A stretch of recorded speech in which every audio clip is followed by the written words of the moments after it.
لہذا اس کو روکنا پڑتا ہے. کھاتی رہتی ہے مینگنیاں بنا بنا کے پیچھے سے نکالتی رہے گی, ادھر سے ان پٹ ادھر سے آؤٹ پٹ.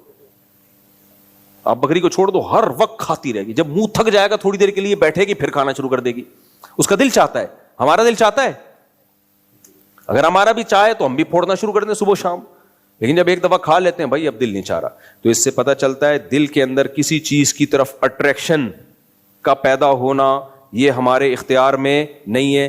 اسی طرح دل میں کسی کی نفرت کا پیدا کر لینا, اس کے اسباب اختیار کرنا تو ہمارے اختیار میں ہے, نفرت پیدا کرنا ہمارے اختیار میں نہیں ہے. تو خوب سمجھ لو, دل کے اندر خوشی کا آنا اس کے اسباب تو ہمارے اختیار میں ہیں.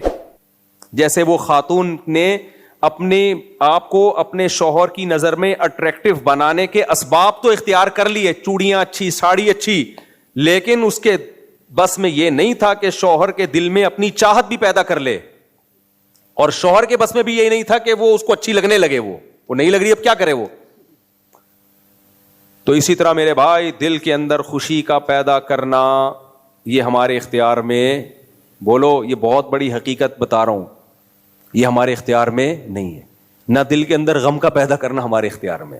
ہم صرف اسباب اختیار کر سکتے ہیں, اسباب اختیار کر سکتے ہیں کہ جو ہے وہ جو چیزیں بھی غم دیتی ہیں اس سے دور رہیں, اور جو خوشیاں دیتی ہیں ان کو قریب لے آئیں. بس اس اندر سے دل میں خوشی آئے گی کہ نہیں آئے گی, یہ یہاں سے آپ کا کام ختم ہے. یہ کس کے ہاتھ میں ہے بھائی؟ اللہ کے ہاتھ میں. تو اللہ کہتا ہے جس کا ریلیشن مجھ سے مضبوط ہوگا, جس کا ریلیشن مجھ سے مضبوط ہوگا وہ خوشیوں کی زندگی گزارے گا. جس کا ریلیشن مجھ سے مضبوط نہیں ہوگا خوشی کے علاوہ سب کچھ ملے گا.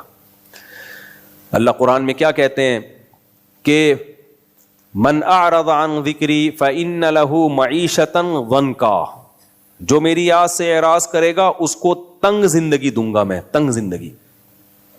یعنی بڑے بڑے محلات میں بھی اس کو ایسا لگے گا جیسے جیل کی کوٹری میں ہوں, ایسا محسوس ہوگا اس کو.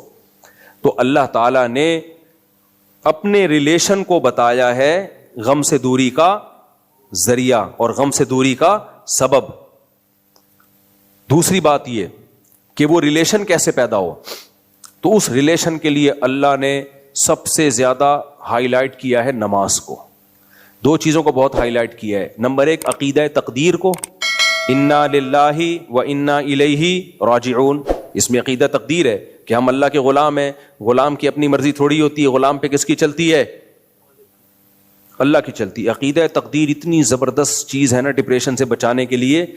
علماء نے یہاں تک لکھا ہے, اہل سنت والجماعت کا عقیدہ ہے کہ اگر آپ سے اللہ نہ کرے کوئی گناہ ہو گیا اور آپ نے توبہ کر لی اچھی طریقے سے, تو اسلام کیا کہتا ہے؟ اللہ اس گناہ کو معاف کر دے گا.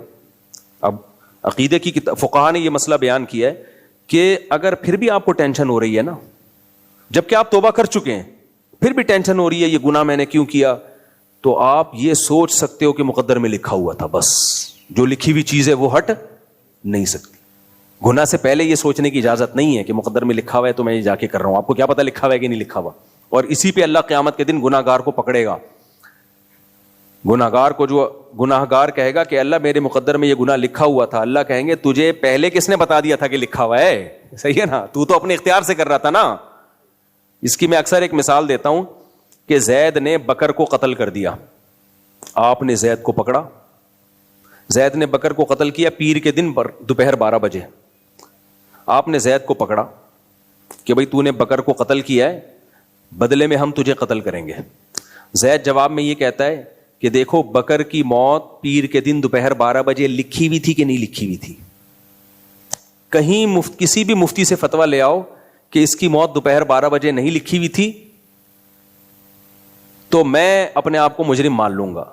آپ نے مفتیوں سے فتویٰ لیا کہ بھئی یہ جو بکر صاحب کا دوپہر پیر کے دن 12 بجے قتل ہوا ہے, مفتی صاحب کیا یہ 12 بجے دوپہر کو لکھا ہوا تھا؟ ساری دنیا کے سارے مفتی, سارے مسلک کے اہل حدیث بھی, بریلوی بھی, شیعہ بھی, سنی بھی, اور دیوبندی بھی, اور حنفی بھی, اور شافی بھی, اور مالکی بھی, اور حنبلی بھی, اور سلفی بھی, سب فتویٰ دیں گے ہاں بھائی دوپہر 12 بجے پیر کے دن ہی مرنا تھا. قرآن کہتا ہے لا یستأخرون ساعۃ ولا یستقدمون, جب موت کا وقت آتا ہے ایک سیکنڈ بھی آگے پیچھے نہیں ہوتا. آپ نے فتوے لا کے دے دی. اب زید نے کہا بھائی جب لکھی ہوئی تھی, مرنا ہی تھا, تو مجھے کیوں مجرم ٹھہرا رہے ہو؟ سمجھ میں آ رہی بات؟ تو آپ پتہ ہے کیا, دوبارہ ان مفتیوں کے پاس جانا کہ حضرت یہ کہہ رہا ہے کہ یہ تو لکھا ہوا ہی تھا, مرنا ہی ہے, تو مجھے کس بات کی سزا دی جا رہی ہے؟ تو مفتی صاحب اگر عقل مند ہوں گے وہ کہیں گے کہ اس کو اس سزا میں مار دو اور بولو تیری بھی لکھی ہوئی تھی. یہ الزامی جواب ہے. الزامی کا مطلب ہوتا ہے اسی کی دلیل کو اس پہ پھیر دو کہ بھائی ٹھیک ہے پھر ہم بھی تیری گردن اڑا دیتے ہیں اور تیرے وارثوں کو بھی چیخنے کا حق نہیں ہے. جب گردن اڑ جائے گی تو پتہ چل جائے گا تیری بھی اس ٹائم پہ. سارے مفتی وہی فتویٰ تیرے بارے میں دے رہے ہوں گے, اس وقت لکھی ہوئی تھی, جس نے مارا ہے کوئی گناہ گار نہیں ہے. اور تحقیقی جواب اس کا یہ ہے کہ یہ تو ہے لکھی ہوئی تھی, لیکن کمبخت تجھے کس نے بتایا تھا کہ پیر کے دن 12 بجے اس کی موت لکھی ہوئی ہے؟ تو نے تو یہ سمجھ کے کہ ابھی اس نے زندہ رہنا ہے, میں نہیں ماروں گا تو نہیں مرے گا, یہ تو نے اپنے اختیار سے یہ کام کیا ہے کہ اس ایک بے گناہ انسان کو قتل کیا, تجھے اس جرم میں قتل کیا جائے گا. تو ہر گناہ میں اسی وجہ سے گناہ ملتا ہے کہ ہمیں پتہ نہیں ہوتا, تبھی ہم اپنے اختیار سے کر رہے ہوتے ہیں, اور اس اختیار سے کرنے کی وجہ سے سزا ہوتی ہے قیامت کے دن. اگر انسان مجبور ہوتا پھر تھوڑی سزا ملتی اس کو. اللہ کہیں گے تم تو خود اپنے اختیار سے یہ تم نے کام کیا تھا جا کے, یہ تو اللہ کے علم میں تھا نا کہ اتنے بج کے اتنے منٹ پہ یہ ہونا ہے. تو اللہ کے علم میں یہ بھی ہے کہ کون کس وقت کون سا گناہ کرے گا, اور پھر اللہ اس کو اس کی سزا دیں گے. لیکن علماء نے بیان کیا کہ اگر گناہ کر کے توبہ کر لی ہے تو پھر تقدیر کا سہارا لے سکتے ہو کہ اب ٹینشن لینے کی ضرورت نہیں ہے بھائی, توبہ بھی لکھی ہوئی تھی ہو گئی, ٹھیک ہے نا, اور گناہ بھی لکھا ہوا تھا, بس جو ہونا تھا ہو گیا, اب آگے کی زندگی سوچو. سمجھتے ہو بات کو کہ نہیں سمجھتے؟ تو ہر غم میں ہمیں عقیدہ تقدیر کا حکم ہے. غم سے پہلے غم کو دور کرنے کی کوشش کی جائے. اپنی حماقتوں سے جو غم ملتے ہیں ان میں صبر کی توفیق نہیں ملتی. لیکن اگر کوئی غم پہنچ گیا ہے تو نبی صلی اللہ علیہ وسلم نے فرمایا وَعْلَمْ أَنَّ مَا أَصَابَكَ لَمْ يَكُنْ لِيُخْطِئَكَ, جو مصیبت تمہیں پہنچی ہے یہ ہو ہی نہیں سکتا تھا کہ وہ نہ پہنچے.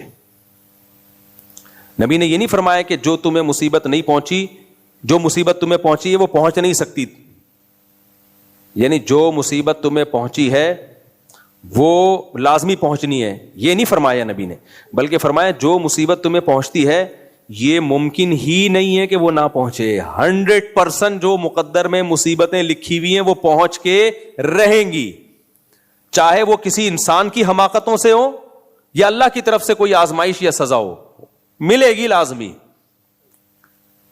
اور آپ صلی اللہ علیہ وسلم نے یہ بھی فرمایا کہ جو مصیبت تمہیں نہیں پہنچی یہ ہو ہی نہیں سکتا تھا کہ وہ تمہیں پہنچ جائے.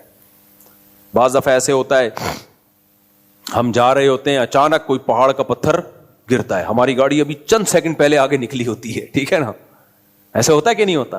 تو نبی نے فرمایا یہ مصیبت تمہیں پہنچنی نہیں تھی, لہذا یہ پتھر ایسے اسپیڈ سے آئے گا نیچے اور ایسے ٹائم پہ آئے گا کہ تم بچ جاؤ, اگلا والا ہٹ ہو جائے اس سے. تو ہر مصیبت میں یہی ہے. تو جب مسلمان کا عقیدہ تقدیر پہ مضبوط ہوتا ہے تو خوشیوں پہ اتراتا نہیں ہے وہ, بلکہ وہ کہتا ہے بھائی یہ تو اللہ نے مقدر میں لکھی ہوئی تھی, لہذا کہ جس کے پاس پیسہ آ گیا تو ٹھیک ہے آپ نے محنت کی ہے, لیکن کیا ہر محنت والے کو پیسہ مل جاتا ہے بھائی؟ بہت سے محنت کرتے رہتے ہیں کچھ بھی نہیں ملتا.